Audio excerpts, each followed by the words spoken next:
സ്വാമിജി ഒരു മിനിറ്റ്. അതായത് ഗുരുവായൂർ ദേവസ്വത്തിൻ്റെ ഈ ഏകാദശി മഹോത്സവം ഏകാദശി ദിവസം ഉദയാസ്തമന പൂജ നടത്തുന്നത് ഒരു വഴിപാടല്ല. മനസ്സിലായ? അതെന്താണെന്ന് വെച്ചാൽ ഇന്നിപ്പോൾ ജി കൃഷ്ണയ്യരുടെ ഏകാദശി വിളക്കണം, അദ്ദേഹത്തിൻ്റെ വഴിപാടാണ്. അതുപോലെ നാളെ നമ്മുടെ മല്ലിശ്ശേരി തിരുമേനിയുടെ ഏകാദശി വിളക്കാണ്, അത് വഴിപാടാണ്. മറ്റന്നാൾ മർച്ചൻസിൻ്റെ ഇവിടുത്തെ കച്ചവടക്കാരുടെ ഏകാദശിയാണ്, അത് വഴിപാടാണ്. പക്ഷേ ഏകാദശി ദിവസം നടക്കുന്ന വഴിപാട് അത് ഗുരുവായൂരപ്പൻ്റെതാണ്. അതാണ് അതിൻ്റെ പ്രത്യേകത. മനസ്സിലായില്ലേ? അപ്പോൾ ആ ഏകാദശി ദിവസം നടക്കേണ്ട, അതായത് നമുക്കറിയാം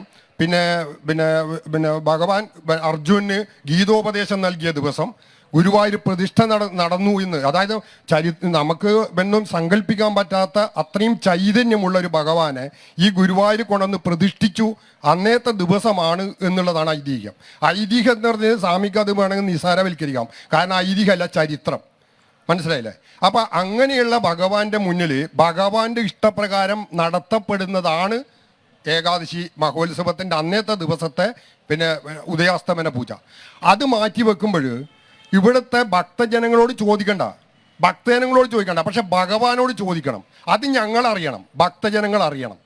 കാരണം ഭഗവാനോട് ഇപ്പോൾ പല കാര്യങ്ങളും ഗുരുവായൂർ ദേവസ്വത്തിൽ നടക്കുന്നത് പ്രശ്നം വെച്ച് ജനങ്ങളെ അറിയിച്ചു കൊണ്ടുള്ള വിഷയങ്ങളാണ് നടക്കുന്നത്.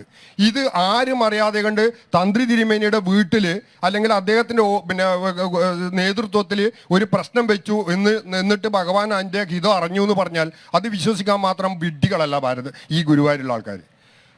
ഈ ഗുരുവായൂരുള്ള പരിസരത്തുള്ള ആൾക്കാരൊക്കെ ചിന്തിക്കുന്നത് ഇതിലെന്തോ വലിയ അഴിമതി നടന്നിട്ടുണ്ട്, ചതി നടന്നിട്ടുണ്ട്. ഭഗവാന്റെ ഈ ആചാരാനുഷ്ഠാനം സ്വാമി ഇപ്പം നേരത്തെ പറഞ്ഞല്ലോ, ഭക്തജനങ്ങൾക്ക് തൊഴാനുള്ള സൗകര്യം കുറവാണ്, അതുകൊണ്ടാണ് മാറ്റുന്നതല്ലേ. എൻ്റെ സ്വാമി ഈ ഗുരുവായൂർ വന്നിട്ട് ഞങ്ങളൊക്കെ ഗുരുവായൂർ ദിവസം ജീവിക്കുന്ന ആൾക്കാരാണ്. സ്വാമി നടയിലൊന്ന് നടന്നു നോക്കണം. എല്ലാ ദിവസവും ക്യൂവാ. എവിടെ ക്യൂ നിൽക്കണം? കൗണ്ടറിൽ ക്യൂ നിൽക്കണം, വഴിപാട് ഷീട്ട് എടുക്കുന്ന സ്ഥലത്ത്. അത് കഴിഞ്ഞ് കഴിഞ്ഞാൽ എവിടെ നിൽക്കണം? ചെരുപ്പ് വെക്കുന്ന സ്ഥലത്ത് ക്യൂ നിൽക്കണം. അത് കഴിഞ്ഞ് കൗണ്ടർ വാങ്ങിക്കുന്ന സ്ഥലത്ത് ക്യൂ നിൽക്കണം. ഇതെല്ലാം കഴിഞ്ഞിട്ട് ഭഗവാനെ ദർശിക്കാൻ വേണ്ടി ക്യൂ നിൽക്കണം. ഇത് കഴിഞ്ഞ് അകത്ത് കടന്ന് പുറത്ത് കടന്നു കഴിഞ്ഞാലോ വഴിപാട് വാങ്ങിക്കാൻ വേണ്ടി വീണ്ടും ക്യൂ നിൽക്കണം, ചെരുപ്പ് വാങ്ങിക്കാൻ വേണ്ടി ക്യൂ നിൽക്കണം. സ്വാമിക്കറിയോ, ഇന്നലെ കിഴക്കേ നടയിൽ നമ്മുടെ ഫ്രീ ആയിട്ട് ടോയ്ലറ്റ് സൗകര്യമുണ്ട് ഗുരുവായൂർ ദേവസ്ഥൻ്റെ. അവിടെ ഒരു തുള്ളി വെള്ളമില്ല. സ്വാമി അറിഞ്ഞോ? ഒരു തുള്ളി വെള്ളമില്ല. ഇത്രയും ഭക്തജനങ്ങൾ എത്തിച്ചേരുന്ന കോടികൾ വരുമാനമുള്ള ഗുരുവായൂർ ദേവസ്വത്തിൽ വരുന്ന ഭക്തജനങ്ങൾക്ക് പ്രാഥമിക സൗകര്യം നൽകാൻ പോലും സൗകര്യമില്ലാത്ത ഒരു ഭരണാധികാരികൾ ഈ പൂജ മാറ്റിവെക്കാൻ എന്താ അവർക്ക് ഇത്ര? ഇതിപ്പോൾ നേരത്തെ വിജേഷ് പറഞ്ഞ പോലെ 2-3 വർഷം മുമ്പ് തുടങ്ങിയതാണിത്. ഇത് മാത്രമല്ല പലതും. ഇത് ഒരു വ്യവസായ കേന്ദ്രമാണ് ഇന്ന് ഗുരുവായൂർ ദേവസ്വം എന്ന് പറഞ്ഞാൽ. മനസ്സിലായില്ലേ? വഴിപാടിന് മുഴുവൻ വില കൂട്ടി ഇല്ലേ? ഒരു നെയ്വളക്കിന് 1 രൂപ ഉണ്ടായത് 10 രൂപ വിഭാഗത്തിന്. അങ്ങനെ ഗുരുവായൂരിലുള്ള എല്ലാ പ്രസാദങ്ങൾക്കും ഇരട്ടിയും അതിൻ്റെ ഇരട്ടിയും 10 ഇരട്ടിയും വില വർദ്ധിപ്പിച്ചു.